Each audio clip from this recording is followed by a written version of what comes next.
Hello friends, welcome to சமையல் super. கிட்ஸ்க்கு ஃபேவரட்டான recipe இன்றைக்கி பார்க்க போகிறோங்க. Noodles egg omelette. ரொம்ப ரொம்ப ஈஸி செய்கிறது.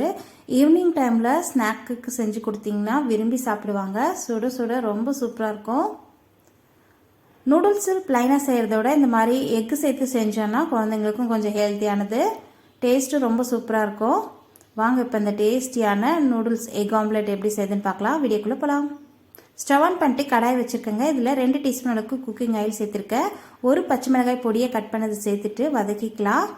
பச்சை மிளகாய் லைட்டாக வதங்கட்டும். இது கூடவே ஒரு பெரிய வெங்காயம் பொடியை கட் பண்ணது சேர்த்துக்கலாங்க. நான் வந்து இன்றைக்கி 2 எக்கு சேர்த்து ஆம்லேட் செய்ய போகிறேன். அதனால் ஒரு பெரிய வெங்காயம் பொடியை கட் பண்ணது சேர்த்துருக்கேன். இப்போ இந்த பச்சை மிளகாயோட சேர்த்து நல்லா வதக்கிக்கலாம். பாதி அளவுக்கு வதங்கினதும் 1/2 டீஸ்பூன் அளவுக்கு சால்ட், 2 பிஞ்ச் அளவுக்கு மஞ்சத்தூள் சேர்த்துட்டு வதக்கிக்கலாம். பாருங்கள், இந்த அளவுக்கு வதங்கினா போதும். பொடியாக கட் பண்ண கொத்தமல்லி இலைகள் கொஞ்சம் சேர்த்துட்டு இது ஒரு பிளேட்டில் எடுத்து வச்சிடலாங்க. இது அப்படியே இருக்கட்டும். சேம் அதே கடாயில் தான் நம்ம அடுத்தது செய்ய போகிறோம். பாருங்கள், இது ஒரு பிளேட்டில் எடுத்து வச்சுட்டு இது அப்படியே இருக்கட்டும். நான் வந்து இன்றைக்கி நூடுல்ஸில் ஃப்ரீயாக வரும் இல்லைங்களா, மேகி பேக்கெட்டோட, அந்த பேக்கெட் தான், சின்ன பேக்கெட் எடுத்திருக்கேன். இப்போ அதுக்கு 200 ml அளவுக்கு தண்ணி சேர்த்துக்கிறேங்க. தண்ணி நல்லா சூடு ஏறினதுக்கப்புறம் பாருங்கள், இந்த அளவுக்கு சூடு ஏறினதுக்கப்புறம் அந்த பேக்கெட்டில் உள்ள நூடுல்ஸை பிரிச்சுட்டு சேர்த்துக்கிறேன். கூடவே அந்த மசாலா பேக்கெட் வரும் இல்லைங்களா, அதையும் இது உள்ள சேர்த்துட்டு ஒரு முறை நல்லா கலந்து விட்டுருங்க. கலந்து விட்டுட்டு மீடியம் டு ஹை ஃப்ளேம்லேயே வச்சுட்டு மூடி போட்டு விட்டுடலாம். இது குக் ஆகட்டும். ஒரு 4 நிமிஷம் கழித்து நீங்கள் ஓப்பன் பண்ணி பார்த்தீங்கன்னா பாருங்கள், நல்லா தண்ணியெல்லாம் ஏற்றிட்டு நூடுல்ஸு வெந்துட்டுருக்கு. நடுவில் மட்டும் ஒரு டைம் ஓப்பன் பண்ணி கலந்து விட்டுக்கோங்க. அவ்வளோதான், நூடுல்ஸ் ரெடி ஆகிடுச்சு.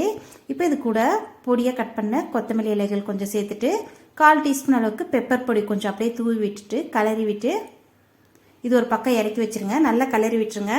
இந்த பெப்பர் பொடி கொத்தமல்லி இலைகள் சேர்த்தோம் இல்லைங்களா, அது நல்லா கலந்ததுக்கப்புறம் அது ஒரு பக்கம் இருக்கட்டும். அடுத்ததாக மிக்சிங் பவுல் எடுத்து வச்சுருக்கேன்.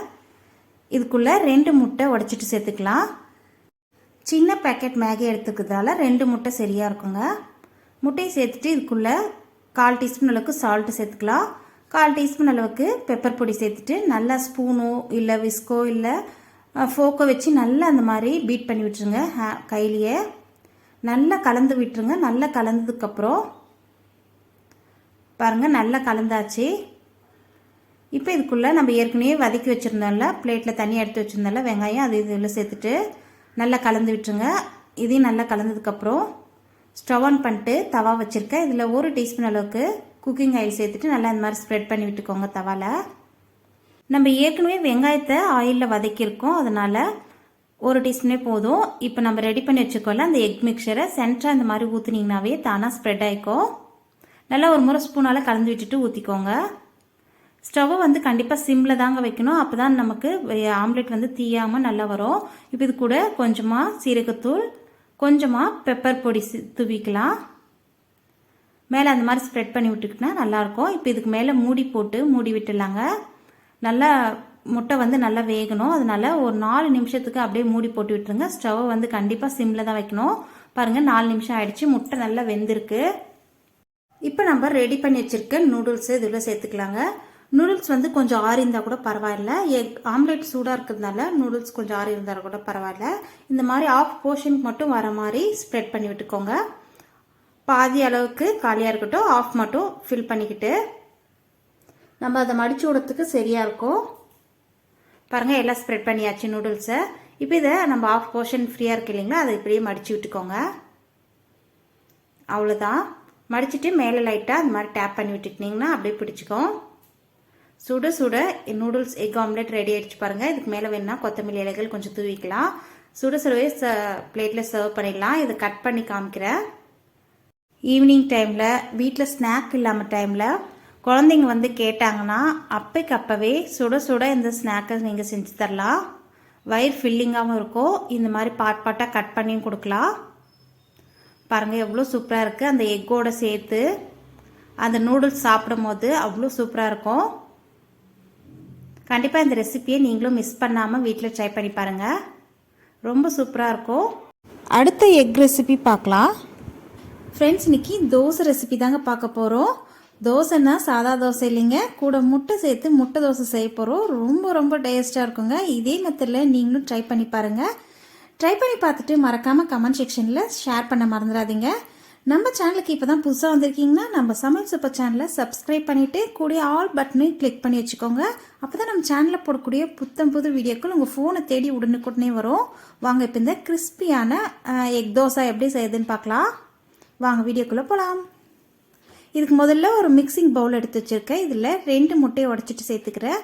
முட்டை வந்து 2 முட்டை சேர்த்திங்கன்னா உங்களுக்கு 3 தோசைக்கு வரும். இப்போ இந்த முட்டை கூட 2 பிஞ்ச் அளவுக்கு மஞ்சத்தூள், 1/2 டீஸ்பூன் அளவுக்கு சால்ட், உங்கள் ரெசிபிக்கு ஏற்ப சால்ட் சேர்த்துக்கோங்க. ஏற்கனவே தோசை மாவில் நம்ம உப்பு போட்டிருப்போம் இல்லையா, அதனால இந்த முட்டைக்கு தகுந்த மாதிரி கொஞ்சமாக சேர்த்துக்கோங்க போதும். இப்போ இதை ஸ்பூனோ ஃபோக்கோ வச்சு நல்லா பீட் பண்ணிக்கோங்க. அந்த நம்ம இப்படி எடுத்து விட்டோன்னா அந்த வழவழப்பு தன்மை இருக்கக்கூடாது. நல்ல நுர வர அளவுக்கு பீட் பண்ணிக்கோங்க. ஒரு 5 நிமிஷம் நல்லா பீட் பண்ணிங்கன்னா பாருங்கள், இந்த மாதிரி நுர வந்து அது வந்து நல்லா லிக்விட் கன்சிஸ்டன்சிக்கு வந்துடும். நம்ம எடுத்து தோசை மேலே ஸ்ப்ரெட் பண்ணும்போது ஈஸியாக ஸ்ப்ரெட் ஆகுங்க. இல்லைனா வளன்ட்டு அது ஒரு மாதிரி அங்கங்கே நின்றுடும். அதனால நல்ல ஃபோக்கஸ் ஸ்பூனை வச்சு இந்த மாதிரி பீட் பண்ணிக்கோங்க. இப்போ அடுத்ததாக இந்த மாதிரி கரண்டியே சின்னதாக எடுத்து வச்சுக்கோங்க. கரண்டியில் எடுத்து ஊற்றும் போது சரியாக இருக்கும். ஸ்டவ் ஆன் பண்ணிட்டு தோசைக்கல் வச்சுருக்கேன். தோசைக்கல் வந்து சூடு ஏறி இருக்குங்க. சூடு ஏறினதுக்கப்புறம் இந்த வெங்காயம், பெரிய வெங்காயம் பாதியாக கட் பண்ணி வச்சுருக்கேன். அதை தேய்ச்சிட்டு நம்ம தோசை ஊற்றும் போது தோசைக்கல் நல்லா மெயின்டைன் ஆகும். அதாவது பிடிக்காது, அப்பப்போ பிடிச்சிட்டு வரும் இல்லைங்களா, தோசை பிடிச்சிட்டு அப்பப்போ வராது. அதனால இந்த மாதிரி வெங்காயம் தேய்ச்சிட்டு ஊற்றிங்கன்னா ஈஸியாக தோசை நல்லா எழுந்து வந்துடும். ஒரு கரண்டி தோசை மாவு ஊற்றி நல்லா தோசை ஊற்றிருக்கேன். இப்போ இதுக்கு மேலே இந்த நம்ம ரெடி பண்ணி வச்சுருக்கோம்ல அந்த முட்டை கலவையை ஒரு 2 கரண்டி அளவுக்கு சேர்த்துட்டு நல்லா சுற்றி இருந்து சேர்த்துட்டு அப்படியே ஒரு ஃபோக்கஸ் ஸ்பூனை வச்சு லைட்டாக அந்த மாதிரி ஸ்ப்ரெட் பண்ணி விட்டுக்கோங்க. நல்லா ஸ்ப்ரெட் பண்ணதுக்கப்புறம் இது கூட 2 டீஸ்பூன் அளவுக்கு ஆயில் சேர்க்குறேன். ஆயில் வந்து உங்கள் ருசிக்கு ஏற்ப சேர்த்துக்கோங்க. ஒரு சிலர் நிறைய எண்ணெய் சேர்ப்பாங்க, ஒரு சிலர் சேர்க்க மாட்டாங்க. அதனால ஒரு 2 டீஸ்பூன் அளவுக்கு இல்லை டேபிள் ஸ்பூன் அளவுக்கு சேர்த்துக்கோங்க. இதுக்கு மேலே நான் வந்து பெப்பர் பொடி தூவுறேன். பெப்பர் பொடி வந்து இந்த சமயத்தில் சேர்த்தோன்னா தான் நல்லா எல்லா இடமும் ஸ்ப்ரெட் ஆகும். நம்ம முதல்ல மஞ்சத்தூள் உப்பு சேர்த்தோம் இல்லையா, அப்போ கலந்தோன்னா பெப்பர் வந்து அடியில் போய் நின்றுடுங்க. அதனால இந்த மாதிரி மேலே தூவிக்கினா நல்லாயிருக்கும். இதுக்கு மேலவும் கொஞ்சம் தனி மிளகாய்த்தூள் லைட்டாக அந்த மாதிரி தூவி விட்டுக்கலாம். பாருங்கள், தோசை நல்லா செவந்துடுச்சு. இன்னொரு பக்கமும் திருப்பி போட்டு எடுத்துடலாம். இந்த தோசை மாவு எப்படி செய்யுதுன்னு நான் ஏற்கனவே வீடியோ அப்லோட் பண்ணியிருக்கேங்க. அந்த வீடியோட லிங்க் வேணால் இந்த வீடியோக்குள்ள டிஸ்கிரிப்ஷன் பாக்ஸில் கொடுக்குறேன். கண்டிப்பாக செக் பண்ணி பாருங்கள். ரேஷன் அரிசியில் தான் இந்த தோசை மாவு நான் ரெடி பண்ணியிருக்கேன். ஒரே மாவில் இட்லி பூ மாதிரி வெள்ளை வெள்ளையர்னு இட்லியும் தோசையும் எப்படி செய்யுதுன்னு வீடியோ அப்லோட் பண்ணியிருக்கேன். அந்த வீடியோவோட லிங்க் இந்த வீடியோக்குள்ள டிஸ்கிரிப்ஷன் பாக்ஸில் கொடுக்குறேன். கண்டிப்பாக செக் பண்ணி பார்த்துட்டு செய்து பார்த்துட்டு கமெண்ட் செக்ஷனில் ஷேர் பண்ண மறந்துடாதீங்க. சுவையான எக் தோசை ரெடி ஆயிடுச்சு.